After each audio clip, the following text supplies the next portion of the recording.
गुज़िश्ता शब कराची में इंतहाई अफसोसनाक वाक़या सामने आया। 3 साला इब्राहिम खुले मेन होल में गिरने की वजह से लापता हुआ और अब 14 घंटे के तवील टाइम के बाद इब्राहिम की बॉडी उस स्पॉट से जहां वो खुले मेन होल में गिरा उससे चंद सौ मीटर के फासले पर बरसाती नाले से बरामद हो गई है। गुज़िश्ता रात इस तमाम तर वाक़े से आगाज़ करें तो तकरीबन 10 बजे के करीब ये अफसोसनाक वाक़या सामने आया, जब शाह फैसल कॉलोनी की रिहायशी फैमिली ख़रीदारी के लिए निजी डिपार्टमेंटल स्टोर आई और वहाँ बाइक के करीब ही एक मेन होल के ऊपर गत्ता रखा हुआ था। जब बच्चा बाइक की तरफ भागा और उसका पाँव उस गत्ते पर पड़ा तो वो खुले मेन होल में जा गिरा, जिसके बाद क़यामत खेद मंजर था। माँ जो है वहाँ आहो बका करती रही, ज़ारो कतार रोती रही और फिर रेस्क्यू के अमल का आगाज़ किया गया अपनी मदद आपके तहत। तमाम तर वाक़या वालिदैन अपनी नज़रों के सामने देख रहे थे। बच्चा उनकी आंखों से ओझल हुआ चंद ही सेकंडों में। उसके बाद जो मुबैना तौर पर बयान सामने आया कि वालिदैन ने ही 15,000 रुपये देकर एक्सकेवेटर से जो इसका अमल है रेस्क्यू का उसका आगाज़ करवाया। अहले इलाका की बड़ी तादाद मौजूद थी। दोनों रोड जो हैं, जो अहम शाहराह है, जो यूनिवर्सिटी रोड है, उन दोनों को बंद कर दिया गया, एहतजाज भी किया गया और रेस्क्यू का जो अमल है वो इंतहाई सुस्त रवि का शिकार नज़र आया।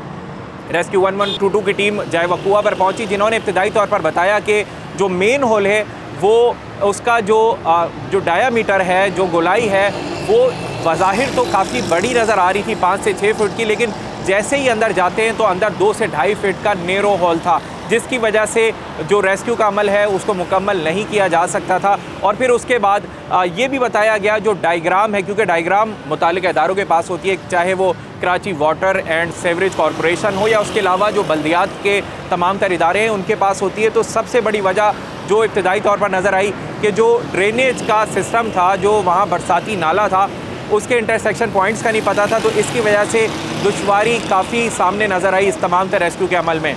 वालिदैन के मुताबिक ये जो तवील अरसा था इसमें जो मुतालिका इदारे हैं वो यहाँ नहीं पहुँचे और हमने देखा कि माजी की तरह इस वाक़े में भी जो इदारे हैं एक दूसरे पर गफलत डालते हुए नज़र आए।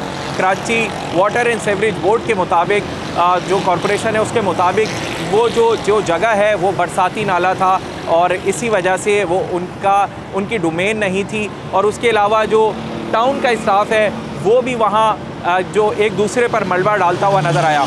अब इस तमाम तर वाक़े को हुए 14 घंटे गुजर चुके हैं और बच्चे की बॉडी को रिकवर कर लिया गया है।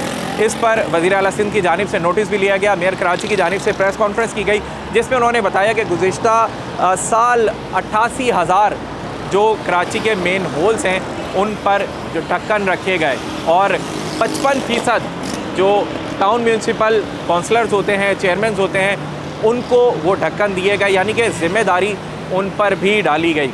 अब ये अफसोसनाक वाक़या पेश आया है। अब वहाँ जो तमाम तर रास्ता था उस पर जब ये रेस्क्यू का अमल का आगाज़ किया गया तो जगह जगह गड्ढे किए गए और उसकी बच्चे की तलाश को कोशिश की गई कि उसको तलाश किया जाए।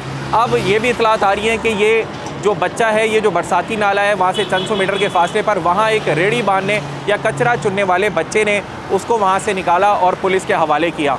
अब ये तमाम तर अफसोसनाक वाक़यात रवा बरस जो हुए हैं, जितने भी मेन होल में गिरकर या नालों में गिरकर डूबने वालों की तादाद 24 से ज़ायद बताई जा रही है रेस्क्यू इदारों की जानिब से। अब इसकी तहकीकाती कमेटी भी बना दी गई है और अब इंतज़ार किया जा रहा है जो भी इसमें मुलविस होगा, माजी की तरह एक और तहकीकाती कमेटी और एक और बयान के जो भी इसमें मुलविस होगा उसके ख़िलाफ़ सख्त कानूनी कार्रवाई की जाएगी।